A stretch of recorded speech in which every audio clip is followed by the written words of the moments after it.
Hello प्यारे बच्चों, मैं मेघा बलानी आप सभी का वेलकम करती हूँ। तो आज का जो हमारा न्यू टॉपिक है वो बहुत ही खास है, बहुत ही इंपॉर्टेंट है। जैसा कि टाइटल से दिख ही रहा होगा कि आज हम पढ़ने वाले हैं लेटर एंड एप्लीकेशन। ठीक है, तो लेटर और एप्लीकेशन से आप अपने पास जो है 5 मार्क्स स्कोर करने के लिए ये रहेगा कि हाँ भाई, हमारे टॉपिक में से एक बहुत बड़ा पार्ट जो है वो कंप्लीट होने वाला है। लेटर और एप्लीकेशन 5 मार्क्स बहुत बड़ी चीज़ होती है। हम सीखेंगे किस तरह से हमें लिखना है, क्या फॉर्मेट फॉलो करना है और अपनी किस किस बातों को, हमें छोटी छोटी जो बातें हैं उनको ध्यान रखना है। तो लेटर और एप्लीकेशन दोनों का अर्थ क्या है पहले उसे समझ लो। लेटर को हम हिंदी में कहते हैं पत्र। क्या कहते हैं? पत्र। और एप्लीकेशन को कहते हैं प्रार्थना पत्र। प्रार्थना पत्र।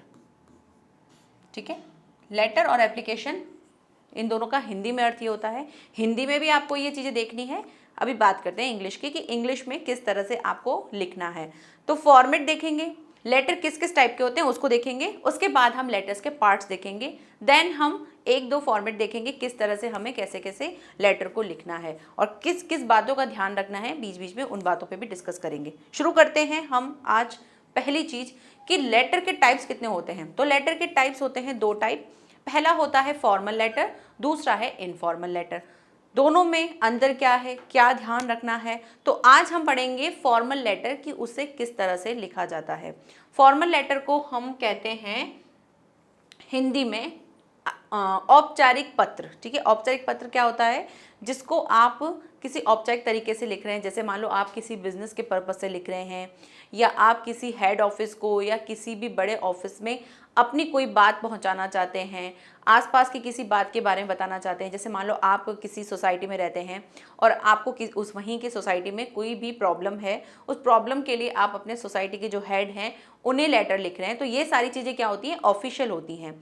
आप वहाँ पे सगे संबंधियों वाला रिलेशन नहीं होता है, ऑफिशियल रिलेशन होता है, इसलिए वहाँ पे ऑफिशियल लेटर लिखे जाते हैं जिनको हम क्या कहते हैं? Formal letter. तो इसमें आपके आते हैं letter to editor, complaint letter, business letter, जितने भी इस टाइप के जो लेटर होते हैं जहाँ पर आप ऑफिस के पर्पज से ऑफिशियली किसी को लेटर लिख रहे हैं, तो वो हमारे फॉर्मल लेटर होते हैं।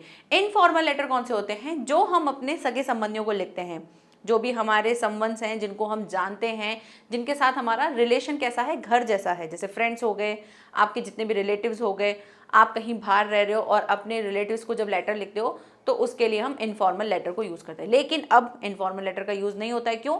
बहुत कम होता है, क्योंकि अब फ़ोन है, वीडियो कॉल हो जाती है, व्हाट्सएप कर देते हैं। सबसे बेस्ट तरीका होता है व्हाट्सएप करने का, हम व्हाट्सएप कर देते हैं, तो उससे ही हमारी बात हो जाती है। और लेटर जब पहले के टाइम में लिखा जाता था, क्योंकि वहाँ तब इतना कम्युनिकेशन का कोई साधन नहीं होता था, तो हमको बातचीत के लिए लेटर लिखना पड़ता था। फिर जब लेटर उसका रिप्लाई आता था उसके लिए वेट करना पड़ता था। और आजकल हमारे पास सब्र नहीं है। सबसे बड़ी चीज़ की कमी है कि सब्र नहीं है।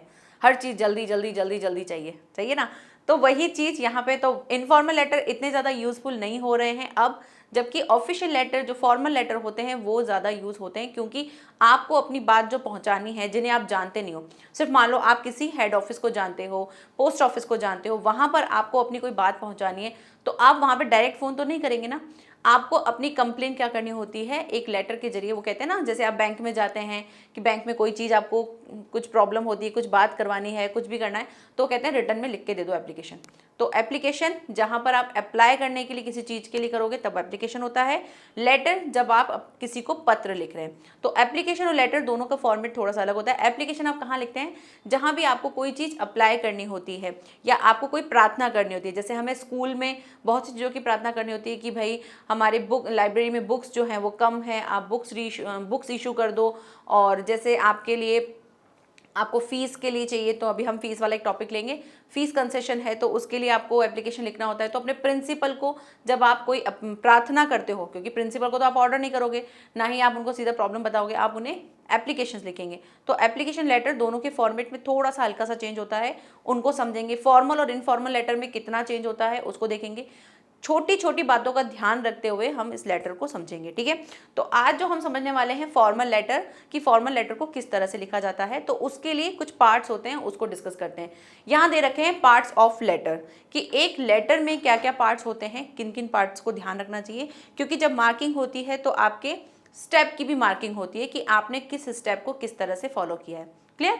तो स्टार्ट करते हैं। सबसे पहले दे रखा है हेडिंग, द हेडिंग, और हेडिंग के साथ क्या लिखा हुआ है, एड्रेस एंड डेट। अब देखो मैंने यहाँ पे क्या यूज किए हैं, ब्रैकेट यूज किए हैं। क्यों? क्योंकि मैं हेडिंग के बारे में क्या दे रही हूँ, एडिशनल इन्फॉर्मेशन दे रही हूँ। तो पंक्चुएशन मार्क भी यहाँ पे समझ में आ रहे हैं कि किस तरह से यूज हो रहा है। और एक लेटर लिखने में पंक्चुएशन मार्क का बहुत ज्यादा यूज होता है, इसलिए आपको ये सिखाए भी जाते हैं। इसलिए मैंने पहले पंक्चुएशन मार्क लिए हैं ताकि आप जब लेटर लिखें तो वहां पे गलती के चांसेस नहीं हो। तो पहली चीज क्या कही है, द हेडिंग। अब हेडिंग क्या, जो भी लेटर सेंड कर रहा है, सेंड करने वाले को हम कहते हैं सेंडर। यानी अगर आप लेटर लिख रहे हो, किसी ऑफिस में लिख रहे हो, किसी भी पर्पज से किसी को लेटर लिख रहे हो, तो लिखने वाला कौन होता है, सेंडर, और जिसको मिलता है वो होता है रिसीवर। ठीक है, ये छोटी छोटी चीजें हैं, बहुत से बच्चों को पता होगा, लेकिन मैं हर एक चीज बेस से लेके चलती हूँ जिससे आपको कहीं भी हल्का सा किसी भी बच्चे को डाउट हो तो उसको क्लियर हो जाए। ठीक है, तो सबसे पहले क्या करनी है, हेडिंग लिखनी है किसकी, आपके एड्रेस की, जो भी भेजने वाला है, सेंडर। तो यहां पे लिखेंगे सेंडर एड्रेस। ठीक है, सेंडर एड्रेस लिखना है। अब मैं एक नोटबुक का फॉर्मेट बनाऊंगी, उसमें आपको हर एक चीज बताती जाऊंगी किस तरह से आपको लिखना है। ठीक है, क्योंकि आपको यहाँ बोर्ड पे तो समझ में आएगा, लेकिन किस तरह से आपको नोटबुक पे लिखना है उसको समझते हैं। देखो ये आपकी नोटबुक है, अभी सिर्फ फॉर्मेट पे डिस्कस करेंगे, उसके बाद उसके टाइप उसके देखेंगे किस तरह से हमने एक दो लेटर्स लिए हैं, उनको हमने किस तरह से लिखा है। तो सबसे पहले आपको फॉर्मेट देखना है। तो ये आपके नोटबुक का एक पेपर है, तो पेपर के लेफ्ट साइड पे सारी चीजें लिखी जाती हैं। ठीक है, लेफ्ट साइड पे सारी चीजें लिखनी है। तो सबसे पहले क्या लिखना है, सेंडर का एड्रेस। अब जो भेजने वाला है, सेंडर का एड्रेस। अगर आपके लेटर में, आपके क्वेश्चन में लेटर लिखा होता है, ऊपर क्वेश्चन लिखा होता है कि क्या किस पर्पस में लिखना है, कंप्लेंट लेटर है या फिर लेटर टू एडिटर है, किसी एडिटर को अगर आप लेटर लिख रहे हो, तो आपको देखना है कि कैसा लेटर है, और उस लेटर के अकॉर्डिंग अगर आपको दे रखा होता है वहां पर सेंडर का नेम, एड्रेस, ये दे रखा होता है, तब तो आप लेटर में से उठा के लिख देना। बट अगर नहीं होता है, अगर आपके पास नहीं होता है, तो ऐसा नहीं कि छोड़ दोगे कि भाई लेटर सेंडर का एड्रेस नहीं दे रखा है, नाम नहीं दे रखा है, तो लिखना नहीं है। नहीं, हमको फॉर्मेट तो फॉलो करना है। उस केस में आपको क्या करना है, अपने पास एक एड्रेस याद रखो, एक डेट का फॉर्मेट याद रखो, जिसको भेज रहे हो दो भी, कोई भी एड्रेस याद रखो, एक सेंडर के लिए, एक रिसीवर के लिए। मान लो आपके पास सेंडर और रिसीवर दोनों का एड्रेस नहीं दे रखा है, तो आप एक एड्रेस जो है वो याद रख लो। घर का एड्रेस मत याद रखना कि पता चले अपने घर का एड्रेस लिख के आ गए, घर का एड्रेस नहीं लिखना। कोई भी XYZ कुछ भी अपने मन से एड्रेस लिख देना। तो सबसे पहली चीज क्या करनी है, एड्रेस लिखना है। तो एड्रेस में क्या करो, तो आप अपने, अगर अब सेंडर है जो भी लिखने वाला है, तो आप अपना हाउस का नंबर लिख सकते हो। ठीक है, तो यहाँ पे आ जाएगा हाउस नंबर, जैसे 1 to 4 लिख दो। ठीक है, उसके बाद क्या लिखोगे, उसके बाद लिखेंगे आप, आपकी कोई कौन सी स्ट्रीट है, कौन सी गली है, या कोई भी लैंडमार्क है जहाँ का आप बता सकते हो, तो वो लिख दो। ठीक है, अब मैं तो 1 से लिख देती हूँ, जलेबी स्ट्रीट। फैनी ये कार्टून देखती है जलेबी स्ट्रीट, तो वो याद है। ठीक है, जलेबी स्ट्रीट। और लास्ट में आप लिख देंगे जिस भी सिटी में आप रहते हो या जो भी डिस्ट्रिक्ट में आप रहते हो वो लिख के देन आप अपना स्टेट लिख सकते हो। ठीक है, तो क्या लिख देंगे, जैसे मैंने लिख दिया, चलो मैं अजमेर ही लिख देती हूँ। ठीक है, अजमेर राजस्थान। ठीक है, राजस्थान को आप ब्रैकेट में रखेंगे क्योंकि राजस्थान कंप्लीट नहीं है, तो अजमेर की एडिशनल इन्फॉर्मेशन राजस्थान इस तरह से लिख देंगे। और यहाँ पर ध्यान रखना, यहाँ पर क्या लगाना है, कॉमा लगाना है। सेंडर हो गया। सेंडर के बाद क्या करना है, सेंडर हो गया। सेंडर के बाद आपको दे रखा है डेट। तो डेट कहाँ लिखनी है, जस्ट इसको अड़ा के लिखनी है? नहीं, आपकी नोटबुक जब लिखोगे तो उसमें लाइंस बनी हुई होती है, तो 3 लाइंस में तो कम, 3 लाइन से ज्यादा नहीं होना चाहिए। ठीक है, ये 3 लाइंस में होना चाहिए, 3 लाइन से ज्यादा मत लेना इसको, और कंप्लीट करना कि बस शॉर्ट में आपको अपना एड्रेस लिखना है कि जहां तक वो पहुंच सके जिसको भी आप बता रहे हो ना। तो यहाँ तक कंप्लीट होने के बाद अब क्या करना है, एक लाइन छोड़ देनी है। जो आपकी नोटबुक होती है इस तरह से लाइंस बनी होती है, चलो मैं लाइंस बना देती हूँ जिससे आपको थोड़ा सा ईजी रहेगा।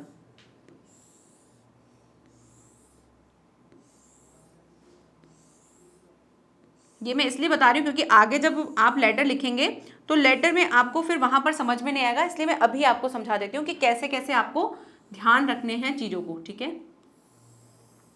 ये है आपकी नोटबुक की लाइंस है। ठीक है, तो फर्स्ट 3 लाइन में आपने लिख दिया, उसके बाद आपको क्या करनी है, एक लाइन छोड़नी है।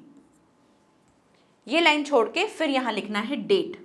अब डेट के बारे में भी एक चीज ध्यान रखनी है, कई बार हम डेट कैसे लिख देते हैं, हम डेट लिख देते हैं इस तरह से 23/09/2021, ये फॉर्मेशन रॉन्ग है। इस तरह से नहीं लिखनी है डेट। डेट लिखने के दो तरीके हैं, दोनों में से आप कोई भी एक यूज़ कर सकते हो।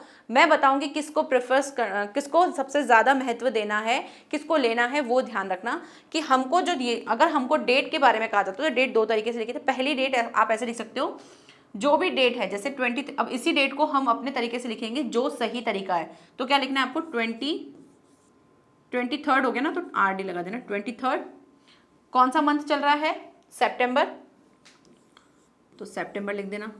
अगर सितंबर पूरा नहीं लिखते हैं तो सितंबर के बाद यूँ डॉट लगा देना, ठीक है। पंक्चुएशन मार्क देखो यहाँ यूज हो रहे हैं ना, सितंबर के बाद यूँ डॉट लगा दिया 2021। क्लियर। एक डेट तो आप ऐसे लिख सकते हैं, पहली चीज तो ये। दूसरा किस तरह से लिख सकते हैं, दूसरा आप लिख सकते हैं, आप मंथ को पहले ले लीजिए, डेट को बाद में लो।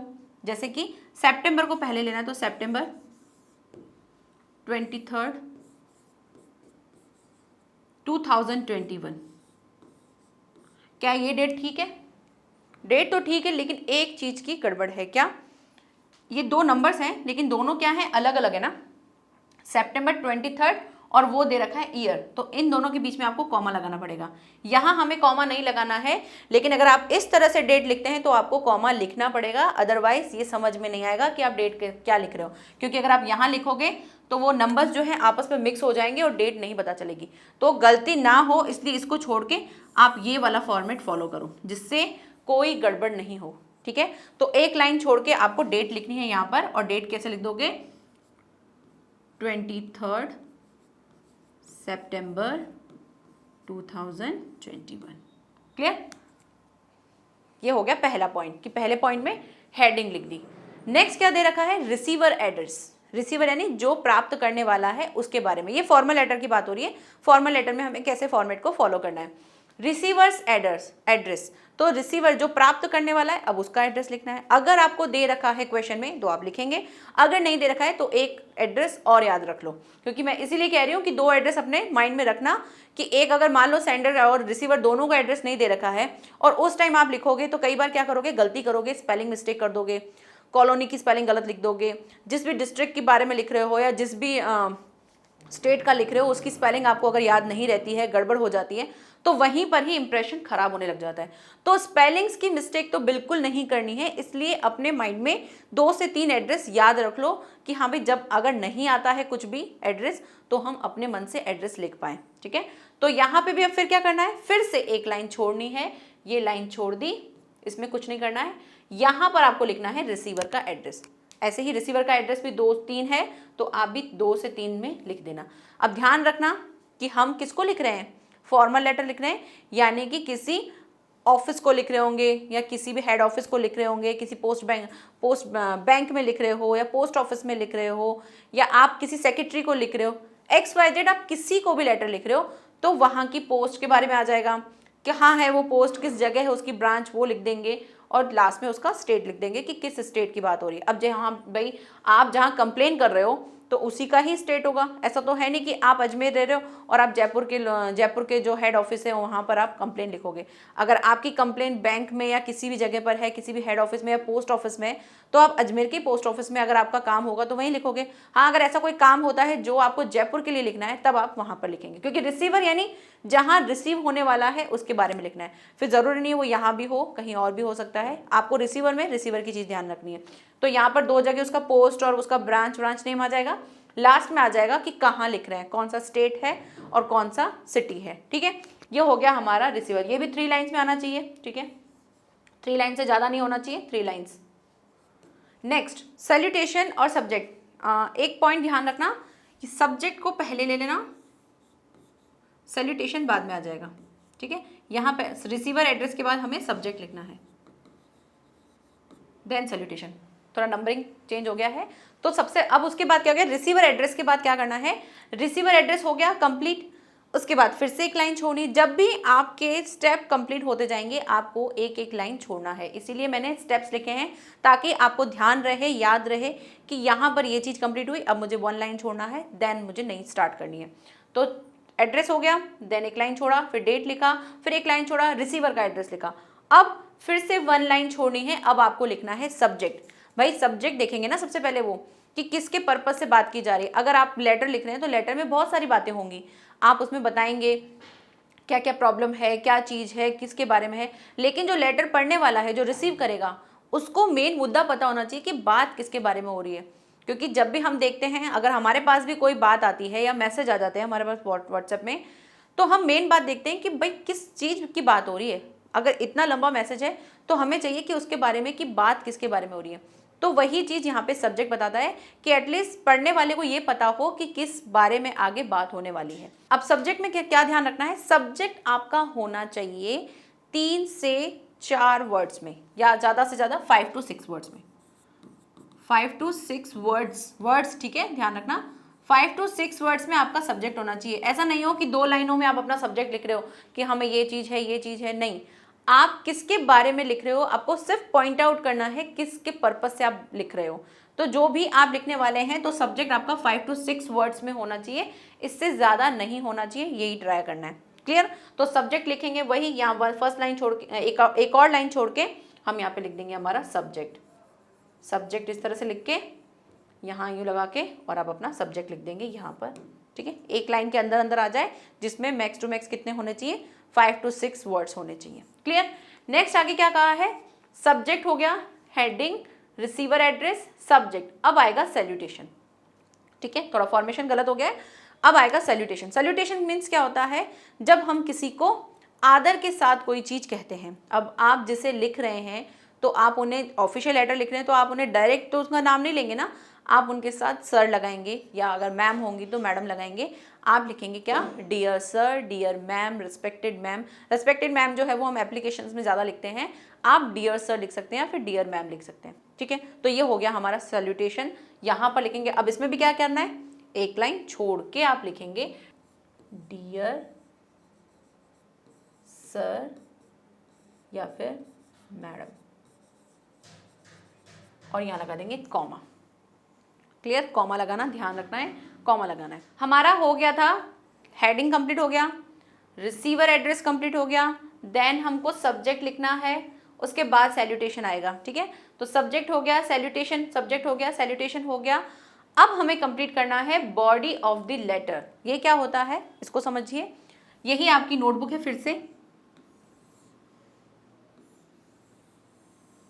चाहो तो अपने साथ एक नोटबुक लेके रख लो, और जैसे जैसे स्टेप दिख रहे हैं आप एक फॉर्मेट की पिक्चर तो बना ही लीजिए कि फॉर्मेट हमें इस तरह से लिखना है, ठीक है। तो यहाँ पे तो हमारे, फिर से लाइन बना देती हूँ मैं ना, इससे आपको बहुत इजी रहेगा समझने में, क्योंकि आगे तो सिर्फ हम देखेंगे किस किस टाइप से हमें लिखना है, किन बातों का ध्यान रखना है, कैसे चीज़ों को फॉलो करना है। लेकिन मेन काम आपका यहाँ आता है, क्योंकि हमें नहीं समझ में आता है कि नोटबुक में कैसे लिखना है, ठीक है। तो यहाँ पे तो 3 लाइन्स में तो हमने क्या लिख दिया था, अपना एड्रेस लिख दिया था, फिर 1 लाइन छोड़ के हमने डेट लिखा था, इस तरह से हमने किया था। अब बात आती है डियर सर के बाद, वहाँ हमने देख लिया था, अब यहाँ से डियर सर के बाद देखते हैं, ठीक है। डियर सर या फिर मैम जो भी हैं, उसके बाद आप लगाएंगे कॉमा। अब हमें body of the letter means क्या होता है, बॉडी ऑफ लेटर को 3 टाइप्स में, बॉडी ऑफ द लेटर जो है उनको 3 पार्ट्स में डिवाइड किया। 3 पार्ट्स क्या हैं, 3 पार्ट, 1 2 3। तीनों पार्ट में क्या क्या ध्यान रखना है आपको, जो लेटर है उसका जो मेन, जो आपको जहां पर आपको अपनी बात रखनी है, तो पहले इसमें 3 पैरा होंगे, 1 2 3, 3 पैरा में आपको अपनी बात लिखनी है। तो फर्स्ट पैरा में आपको क्या लिखना है, फर्स्ट पैरा में आपको अपनी प्रॉब्लम लिखनी है, जिस प्रॉब्लम के पर्पस से आप अपनी बात कह रहे हो। अभी क्योंकि हम कंप्लेंट लेटर लिखने वाले हैं इसलिए मैं कंप्लेंट के बारे में कह रही हूँ, या फिर आप अगर किसी भी एडिटर को लिख रहे हो, जिस भी बारे में आप लेटर लिखने वाले हो, तो उसका मेन मोटो, मतलब आप किस बारे में लिख रहे हो, क्या प्रॉब्लम है आपको, किस बात के लिए आप लिख रहे हो, वो लिखना है। तो आपका 1 to 2 लाइन में, या 2 लाइन में, 2 से 3, आपकी नोटबुक काफ़ी बड़ी होती है, तो 2 लाइन में आप उससे लिखोगे कि आप किस बारे में लिख रहे हो, आपकी क्या समस्या है। तो पहली चीज़ आपको यहाँ ये लिखनी है कि किस पर्पज से लिख रहे हैं, ठीक है। सेकंड पैरा आपको जो स्टार्ट करना है, वहां पर आपको अपनी प्रॉब्लम को डिटेल में लिखना है, ठीक है। डिटेल में विस्तार से लिखना है कि किस बारे में बात हो रही है, पहले आपको सिर्फ प्रॉब्लम लिखनी थी कि जिस बारे में आप लिख रहे हो या जो भी आपका समस्या है, जो जिस टॉपिक पर आप बात करने वाले हो उसको लिखना है। नेक्स्ट पैरा में क्या करना है, आपको उसको डिटेल में बताना है कि और उसके बारे में एडिशनल इन्फॉर्मेशन जो जो देनी है आप वो लिखेंगे। लास्ट लाइन क्या होती है, जो लास्ट पैरा होता है वहां पर आपको क्या निकालना है, कंक्लूजन निकालना होता है, पूरा निचोड़ निकालना होता है कि चाहते क्या हो आप।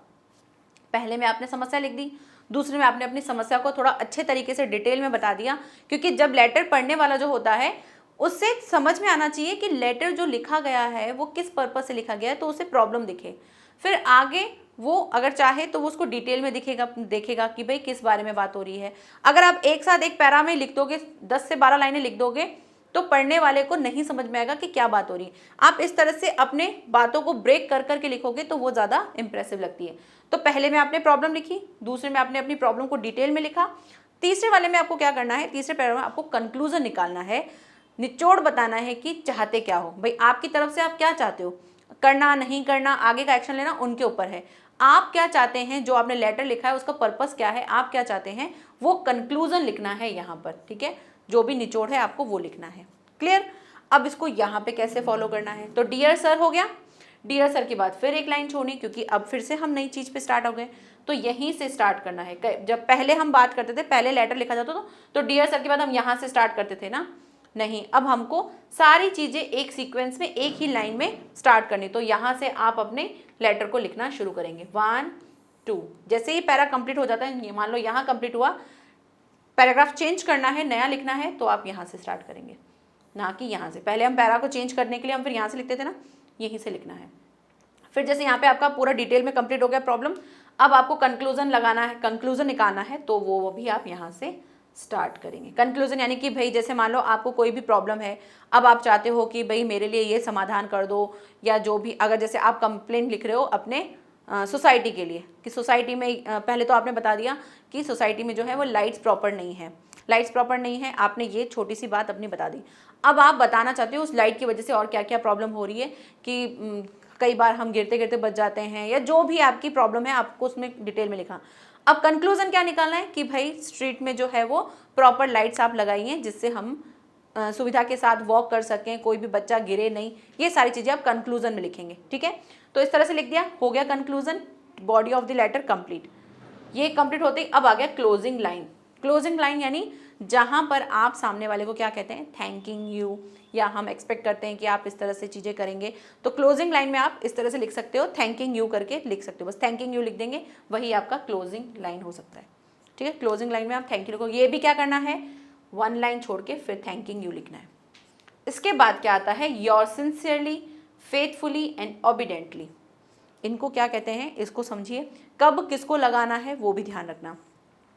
Your sincerely, your faithfully and yours obediently, S भी लगाना इधर। ठीक है, योर्स।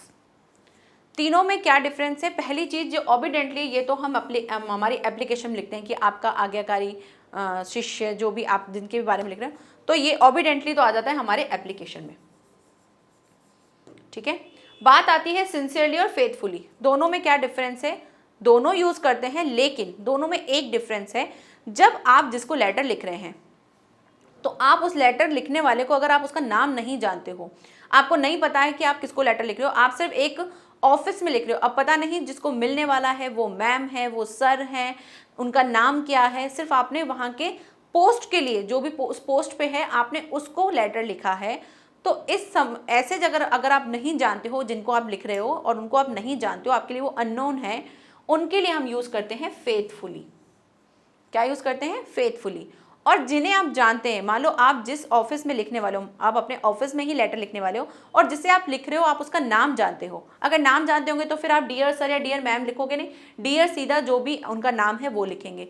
तो अगर आप जिनको जानते हैं, जिसको आपको पता है कि ये लेटर सीधा उनके पास जाने वाला है, तब आप लगाएंगे योर सिंसियरली। ठीक है, तो जिसे आप नहीं जानते हो, जिस भी डिपार्टमेंट में आप ये लेटर लिख रहे हो, अगर वहां पर आप नहीं जानते हो जिसके पास वो लेटर जाने वाला है, तब तो हम क्या लगाएंगे, फेथफुली। और अगर आप जानते हो कि मेरा लेटर जो है सीधा उनके पास ही जाएगा जिनको आपने लिखा है, जिसको भी आपने, जिसका नाम लिख के आपने उसको लेटर लिखा है, वहां पर आपको क्या लगाना है, सिंसियरली। क्लियर। और ऑबिडेंटली लगता है हमारे एप्लीकेशन में। ये भी कहाँ लिखे जाएंगे, ये भी लेफ्ट साइड में लिखा जाएगा। मैं और नोटबुक को थोड़ा सा बढ़ा देती हूँ। थैंकिंग यू जैसे ही हो गया, फिर से एक लाइन छोड़ना है, आपको लिखना है योर सिंसियरली, योर सिंसियरली, और उसके बाद आप लिखेंगे सेंडर्स नेम, जो भी लिखने वाला है उसका नाम लिखना है। और वो कहाँ लिख देंगे, इसके जस्ट बाद आप नेम लिखेंगे। इसके लिए आपको लाइन नहीं छोड़नी है, सीधा जैसे ही आपने योर्स फेथफुली लिखा है, योर सिंसियरली लिखा, उसके बाद आपको डायरेक्ट क्या लिखना है, यहाँ पे लिखना है सेंडर का नेम। क्लियर। नेम लिखने के बाद चाहो तो आप उसके नीचे सिग्नेचर भी लिख सकते हो, यहाँ पर सिग्नेचर भी लगा सकते हो, बट नेम से भी काम चल जाएगा। सिग्नेचर लिख देते हैं क्योंकि लेटर में अगर सिग्नेचर होता है तो ये रहता है कि सामने वाले ने ये चीज़ लिखी है, तो सिग्नेचर भी लिख देना। ठीक है,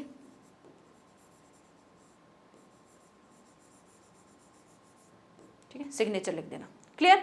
तो ये हमने फॉर्मेट देखा, मेरे को लगता है थोड़ा बहुत तो समझ में आया होगा, लेकिन आप अगर नोटबुक साथ में लेके अगर स्टेप्स को लिख देंगे तो आपको आगे जब भी आप लेटर देखेंगे तो लेटर को लिखने की प्रैक्टिस करना अलग चीज़ है, उसका फॉर्मेट ध्यान रखना वो अलग चीज़ है। तो आपको दोनों चीज़ों को ध्यान रखना है, प्रैक्टिस तो आपको करनी है।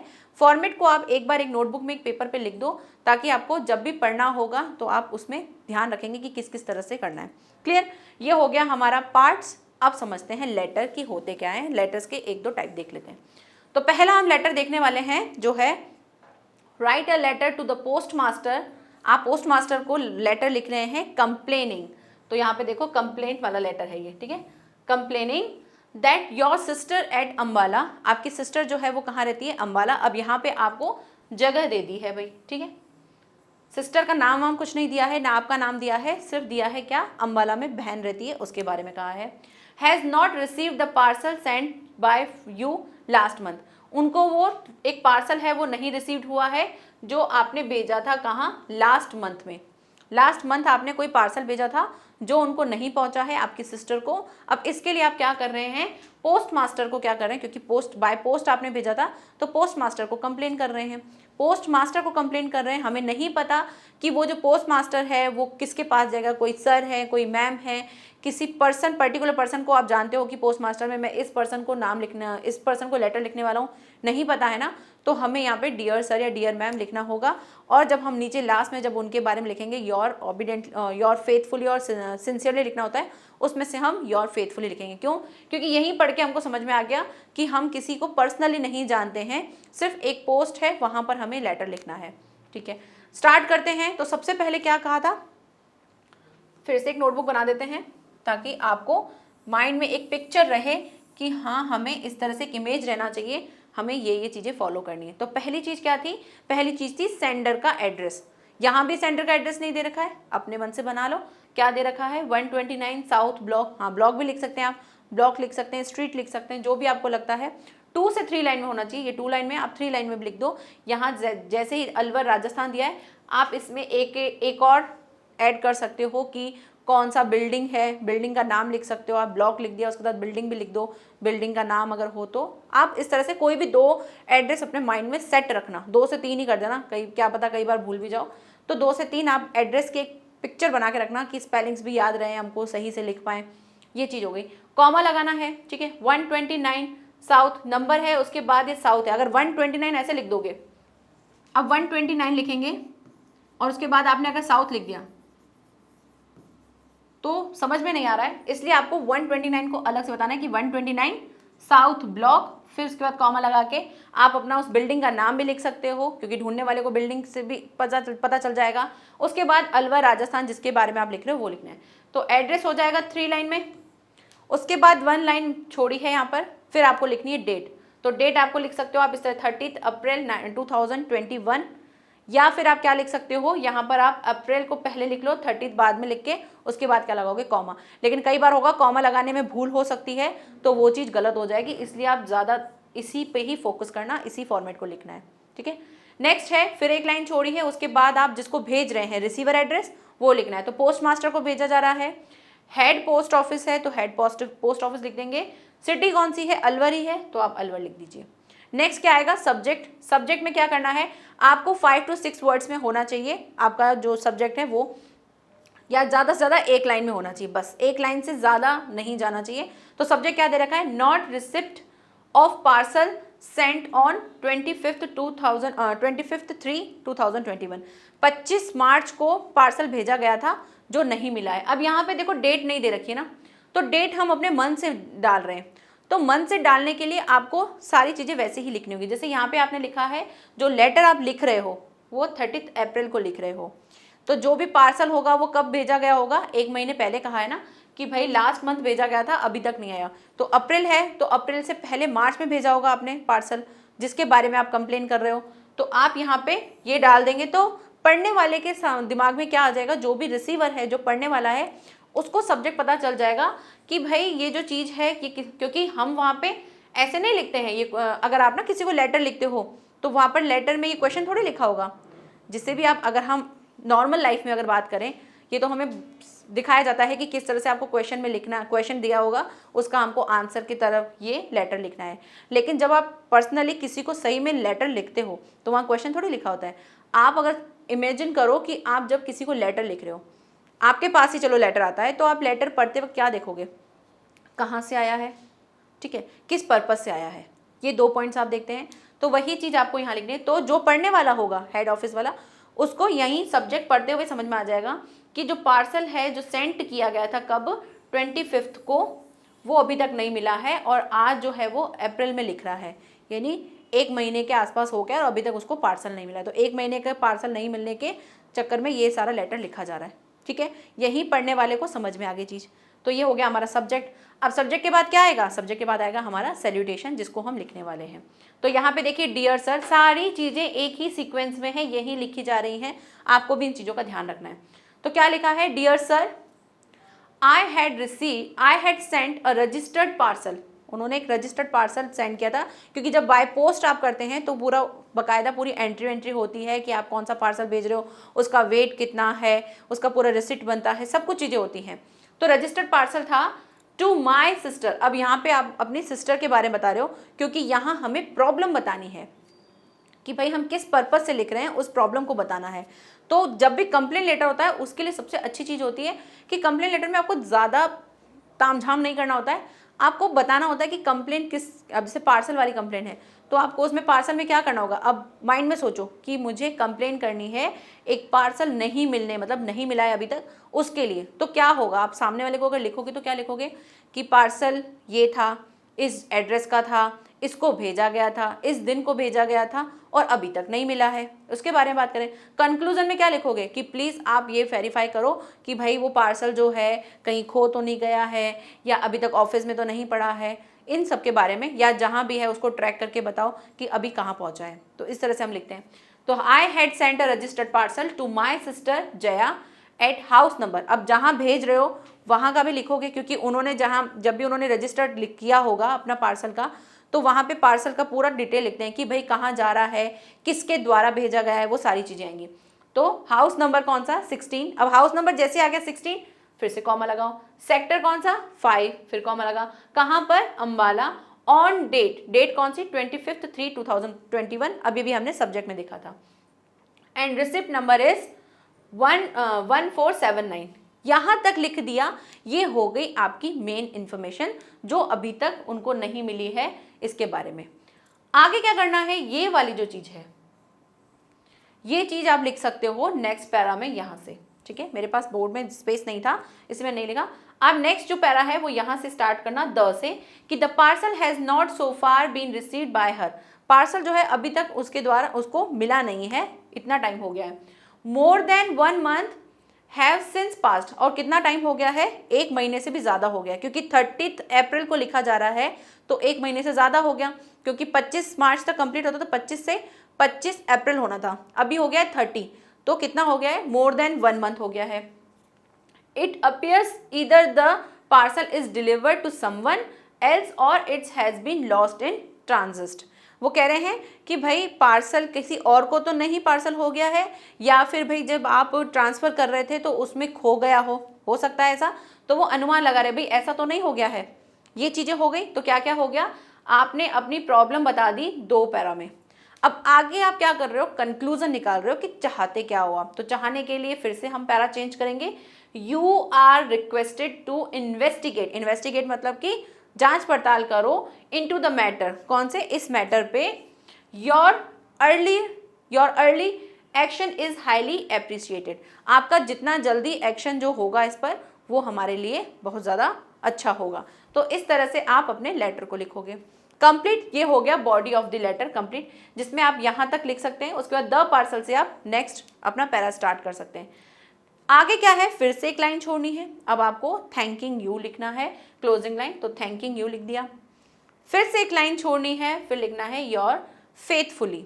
फेथफुली क्यों लिख रहे हैं, क्योंकि जिसको हम भेज रहे हैं हम सिर्फ एक डिपार्टमेंट को भेज रहे हैं, पर्सनली किसी डिपार्टमेंट में किसी पर्सन को नहीं भेज रहे हैं, ठीक है। तो योर फेथफुली एस के गुप्ता, इसके नीचे आप क्या लिख देंगे, सिग्नेचर भी कर सकते हो। ये क्या है, सेंडर का नेम, यानी नाम जो जिसने भेजा है उसका नाम क्या है, एस के गुप्ता, ठीक है। तो इस तरह से लिख दिया और लास्ट में क्या लगा देंगे आप, सिग्नेचर लिख देंगे। जो भी उसके सिग्नेचर होंगे वो अपने सिग्नेचर कर देगा, जिससे ये लेटर जो है कि इसके द्वारा लिखा गया है वो सारी चीज़ें। क्लियर।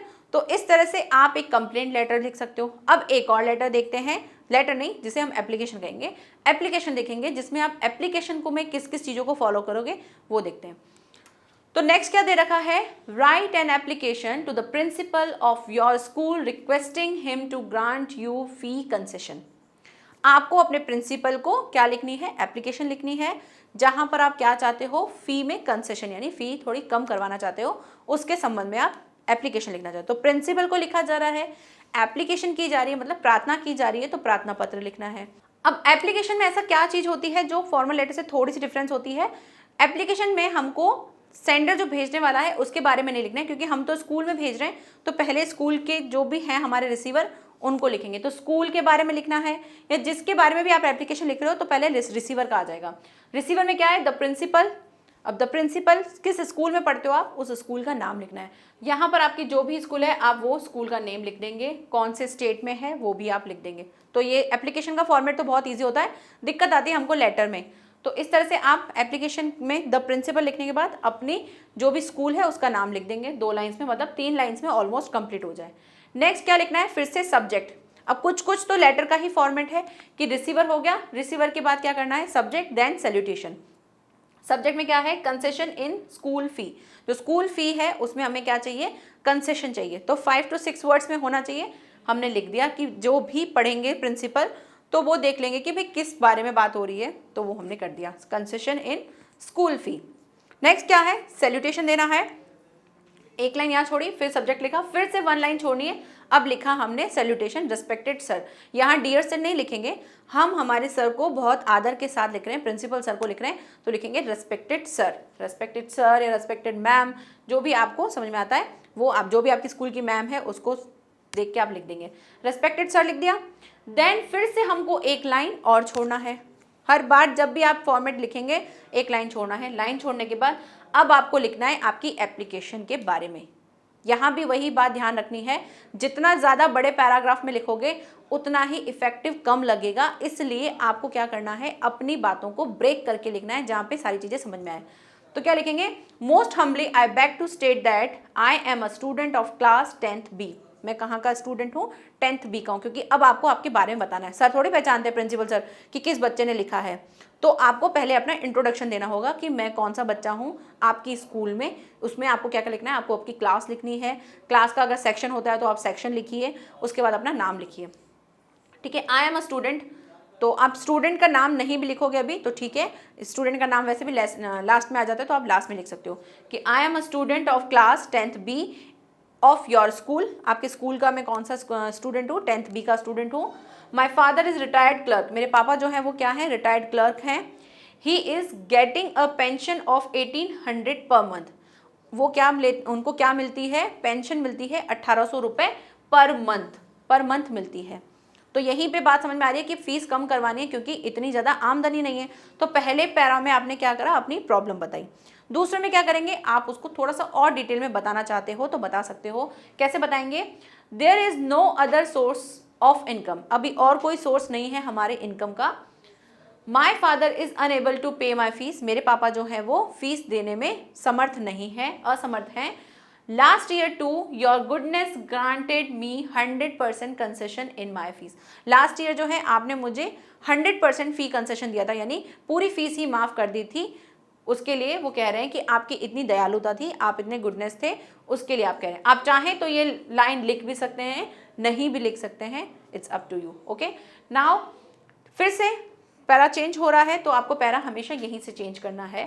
तो क्या लिखा है, I requested you to grant me 100% concession in my school fees so that I shall be able to continue my study। भाई वो अब कंक्लूजन निकालना ना कि चाहते क्या हो, तो चाहे लेटर हो चाहे एप्लीकेशन हो, आपको ये चीज़ ध्यान रखनी है कि पहले हमें समस्या बतानी है, फिर उस समस्या को थोड़ा सा डिटेल में बताना है, देन आपको कंक्लूजन निकालना है कि चाहते क्या हैं आप। क्योंकि आप अगर सिंपल में 1-2 लाइन में अपनी बात बोल देंगे और लास्ट में आप कंक्लूजन लेंगे तो सामने वाले को आप कन्विंस नहीं कर पाओगे। आपको कन्विंस करने के लिए, अब आप उसके सामने तो है नहीं, तो आपको कन्विंस करने के लिए आपको कुछ चीज़ें एक्स्ट्रा बतानी होंगी। लेकिन ऐसा भी नहीं कि रामायण लिखने बैठ जाओ कि बस लिखते ही जा रहे हैं लिखते ही जा रहे हैं। आपको लिमिटेड चीज़ लिखनी है और इफेक्टिव लिखनी है, जो सामने वाले को सही सही समझ में आ जाए कि कहना क्या चाहते हैं। ठीक है, तो यहाँ पे भी क्या लिखा, आई रिक्वेस्टेड यू कि भाई मेरी जो है वो फीस आप 100% कंसेशन कर दो, जिससे मैं क्या कर सकूँ, आगे भी अपनी स्टडी को कंटिन्यू कर सकूँ। I like to apprise you that I scored 83 marks in class 9th। अब ये 9th के बारे में बात करें कि मैं आपको बताना चाहूँगा कि मैंने जो है वो स्कोर किया था कितना, 83% मार्क्स जो है मैंने 9th में स्कोर किया था। क्योंकि टीचर प्रिंसिपल जो पढ़ेंगे वो प्रिंसिपल तभी फीस माफ़ करेंगे जब बच्चा भी कुछ अपनी तरफ से देता होगा। प्रिंसिपल तो फीस माफ़ कर रहे हैं और बच्चा पढ़ ही नहीं रहा है, बच्चा इधर से इधर घूम रहा है, तो सर कैसे माफ़ करेंगे। सर को भी तो लगना चाहिए ना कि ये बच्चा सही में पढ़ना चाहता है, इसलिए इसको फीस भी माफ़ करवानी है। अदरवाइज वो कहेंगे कि बच्चा पढ़ना ही नहीं चाहता तो फिर क्यों फीस माफ़ करना, फिर पढ़ो ही मत। तो वो बच्चा भी बताना चाहता है कि भाई आपने जो मेरे को 100% फीस कंसेशन दिया था उसमें मैंने 9th क्लास में मैंने इतना स्कोर किया, जिसको पढ़ते ही सर देखेंगे अच्छा ये बच्चा तो बहुत अच्छा है, इसके बारे में कुछ सोचना चाहिए। तो ये चीज़ लिखने वाले ने भी देखा कि मुझे ये चीज़ थोड़ा सा इफेक्ट डालेगी, तो आपको भी ऐसे ही लेटर को देखना है। जो भी आपको लेटर 2-3 आप ऐसे टॉपिक निकाल के उस पर प्रैक्टिस करिए कि हम इसमें और क्या क्या ऐड कर सकते हैं। नेक्स्ट लास्ट क्लोजिंग लाइन, आपको क्लोजिंग लाइन कैसे करनी है कि प्लीज़, अब ये कंक्लूजन भी निकालना है कि please be kind enough to grant me full fee concession, कि आप मुझे क्या फुल फी कंसेशन दें, ये आप चाहते हैं। थैंकिंग यू योर्स ओबीडेंटली, क्योंकि हम एप्लीकेशन में ओबीडेंटली लिखते हैं, सौरभ। और यहाँ पे आप एक्स्ट्रा में अपना रोल नंबर लिख सकते हैं, वो भी ठीक है, रोल नंबर लिखें, डेट भी लिख दीजिए कि किस डेट को आप लिखने वाले हैं, क्योंकि हमने डेट कहीं मेंशन नहीं की थी, डेट आप लास्ट में लिखेंगे। तो यहाँ पे सौरभ लिख दिया, आपका जो भी सरनेम है आप वो लिख दीजिए, यहाँ पर आप डेट लिख दें।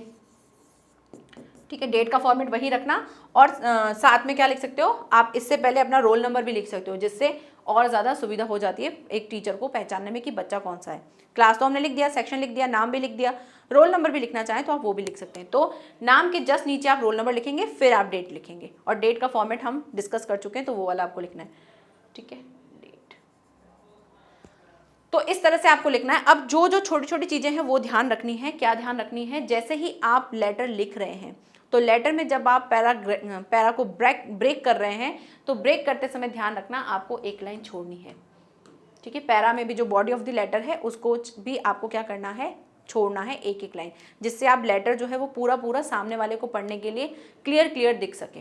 क्लियर, तो ये थे हमारे लेटर एंड एप्लीकेशन, जिसको हमने अच्छे से समझा। ठीक है, तो लेटर और एप्लीकेशन आज हमारा कंप्लीट हो गया है। हम 1-2 लेटर और लेंगे जिससे आपकी और प्रैक्टिस होगी, उसमें फिर हम फॉर्मेट को डिस्कस करेंगे। फॉर्मल लेटर में और कौन कौन से, लेटर टू एडिटर जो है वो बहुत ज़्यादा इंपॉर्टेंट है, हम नेक्स्ट क्लास में जो है उसे लेंगे कि किस तरह से एक लेटर टू एडिटर लिखा जाता है तो वहाँ पे कौन सी बातों को ध्यान रखा जाता है, क्योंकि आपको मोस्ट ऑफ द टाइम क्या होते हैं, लेटर टू एडिटर या फिर कंप्लेन लेटर, इस तरह की चीज़ें आती हैं। तो मिलते हैं नेक्स्ट लेक्चर में और दो नए लेटर्स के साथ। तब तक आप प्रैक्टिस करना, ये आपकी प्रैक्टिस है कि किस तरह से आप अपनी चीज़ों को समझ पा रहे हो। आज का लेक्चर आपको कैसा लगा कॉमेंट सेक्शन में बताइएगा, और ये सारी क्लासेस के लिए है, 9th 10th 11th या फिर 12th भी हो तो 9th 10th 11th या जो भी क्लास में लेटर आता है उन सभी के लिए लेटर जो है बहुत ज़्यादा फ़ायदे वाला रहेगा। तो इसलिए सब लोग देखो, इसको शेयर करो, और कोई भी प्रॉब्लम होती है, कोई भी क्वेरी होती है, आप उसे कमेंट सेक्शन में लिखिए। ठीक है, तब तक के लिए bye bye, thank you, take care.